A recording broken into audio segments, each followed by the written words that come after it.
Hello, everyone. And I am here with Lacey. Hi. And Nice. Lacey, who are you? So I am a scout for Next Models, and I own Evolve Models, which is a mother agency within the Next network. So I work with another scout, Jen Peck, who's based in LA.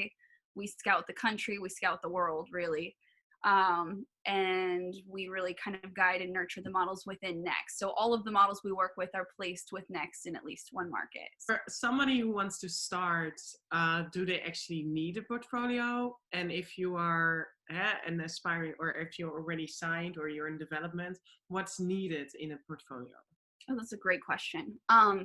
So when you're trying to get signed to an agency, you do not need a portfolio. I know a lot of mother agents will find girls and develop a book to package them up and present them to agencies like Next. And that doesn't hurt any, but typically when Next signs a model, even if she already has a book coming in, we still do a full development process on each girl. A lot of times photos that come from a local market aren't what we need for our particular markets. And sometimes even a girl going to LA and developing her book there isn't always what New York will need. So they're going to do more test shoots there, So really, I would say and suggest save your money and don't work on building a book before you get signed, because you don't necessarily know what market you're going to be targeted for So what you need to get signed by an agency is really good digitals. It's so important to be able to take digitals. Now, digitals are just photos like mugshots, no makeup, usually the hair's down, straight on. It's like a mugshot, hopefully the only mugshot you'll ever have in life. But yeah, it's just different angles and kind of figuring out showing your profile, showing your body. One thing that's also super important is the full length photos. Most people get really bad angles, and sometimes an agent can see that and overlook a girl that could have potential because mom's holding the camera from way up high and her legs look like they're super short, but they're actually really long. It's just a bad angle of her body, So I always say, make sure you stand way far back and aim the camera towards the center of the body. You can always crop the photo later, but you really want to aim that camera right almost towards the belly button so that the body looks proportioned. Because obviously if we're seeing a girl in person, we can see her body, but through a photo, it's all perception, so how you're packaging yourself up and how you're putting those digitals out for agents to see, for scouts to see, is very important. And also video is very helpful too. Just a quick introduction video. And this is stuff that people can take with their cell phone camera. They don't need to hire a professional photographer. Literally, mom can take this up against the garage door. But a quick video, just, hi, my name is Lacey. I was going to say 18. Can I pull that off? I'm 18 years old. I'm 5'11", and I live in Oregon. And then turn to the side, turn to the other side, and straight back at the camera. Or a walking video, just showing you walk in your heels and saying hi. It makes such a big difference to hear someone's voice and see how they come across on camera that way than even just the still images. So it's free to do it that way. I think lighting is also important. Just an important thing to keep in mind is making sure that you found good natural light, not like what I have right now, is cast in all the shadows, but it's almost like going outside is best, finding cover so you're not in direct sunlight. Like if you can be in front of your garage door and there's kind of like a roof and there's not like sun right on your face, you're going to get really pretty photos because you're getting that natural light coming in, but you're not like squinting and all squeeged up. You know what I mean? That's not even a word, but I used it. So that's my suggestion as far as a book and what that is and what we look for in a book. A book is a model's resume. Can they make those pictures with their phones?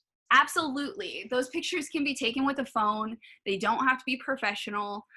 Just some quick snapshots. And honestly, you don't want to send too many. Like you should be able to put like 5 images in an email and potentially add a video. I know some people don't quite know how to send that all in a package. You can use Dropbox, put it in a link if you're having a hard time sending it because it's too big. But video is super helpful, so I do suggest that. Cell phone is absolutely fine. They don't have to look professional. Right. Tank top, exactly. So you want to show the body. Little tank top is great. Some skinny jeans and heels are usually great as well. If you have some. If you don't, wear some sneakers. It's fine. It's, you know, it's more so to give us an idea of how you photograph, and also what your body looks like too, because it's really hard to tell that from an Instagram profile. You know, it's very difficult. Like the digitals make a huge difference for us, and we sign girls with just digitals all the time. You know, we don't need a book. It's not required. A book is required for jobs. So when you do become a signed model, we need a good book so that we can present that to our clients for jobs and for hire. So, you know, starting out when you're a brand new model, obviously you don't have a book, or some girls do, but we need to reinvent the book, you know? So it's basically and essentially a model's resume. You know, it's what we can see she's done. We learn how she photographs, how she works with different artists. At first it starts with test shoots, because you don't just all of a sudden get signed and then start going and working for Calvin Klein. Like, we have to start doing some test shoots, getting those models behind the camera. And honestly, the way I see the development process, where we're starting the book and we're starting to build that with test shoots, it's like school in a way. Like, you're going to learn by doing it, right? So in getting behind the camera with a photographer, they're getting more comfortable with themselves, they're learning how to move, and also they're able to see the images coming back. So they're really getting a sense of how to work behind the camera as a model. And when they're working with different artists and different photographers, it's very similar to working with different teachers in school, right? Because your teachers, you don't always have the same personality. Like, sometimes you'll have the very strict teacher that's very structured and expects, you know, you to be quiet and get your work done, and that's like what you focus on. And then you have some teachers that are creative and artsy and just fun, and you know, so you're going to have different personalities. It doesn't mean that you learn more from one teacher over the other, but you're learning different teaching styles and you're learning different things from each of them. And it's the same with photographers. Sometimes you're going to get a photographer that helps you feel so comfortable and guides you through and shows you exactly how to move.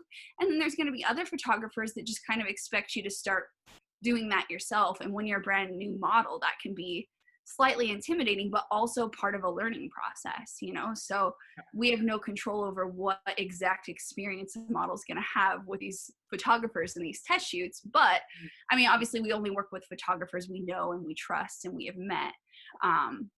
But still, essentially, we're getting something really great put together as a book, because we're taking the best photos and the best images from each shoot that they're doing. And that's what makes a book starting out. Now that changes. So as the model starts working and booking jobs, we use their best tear sheets, we use their best work. And so their book is constantly changing. It's never the same. You know, the best models in the world, they're still getting new things into their book, their new jobs that they just did, or whatever it might be, that is constantly replacing some of the old material. So it's an evolving book, basically. So maybe people don't know what a tear sheet is. a tear sheet is so an editorial is a magazine story, I guess is what we would call that. An editorial is usually something that comes out of a magazine. So a tear sheet, you know, they call it a tear sheet because they used to just rip it out of the magazine and put it in your book. But now we have PDFs and it's lovely, and we can add those to a model's book. But tear sheets are more like their jobs. They're editorials that they're doing for magazines, as opposed to being a test shoot, which is just a photo shoot that wasn't really published. So tear sheet is more of the published work. There we go. And then, yeah. And then obviously the test shoots are different, you know, not always published. They can be, but not usually. So yes, nice. So if you want to know more about the modeling industry, then don't forget to subscribe and turn on your notifications. And maybe also you can leave in the comment what kind of questions would you ask these experts, and maybe I will ask it the next interview.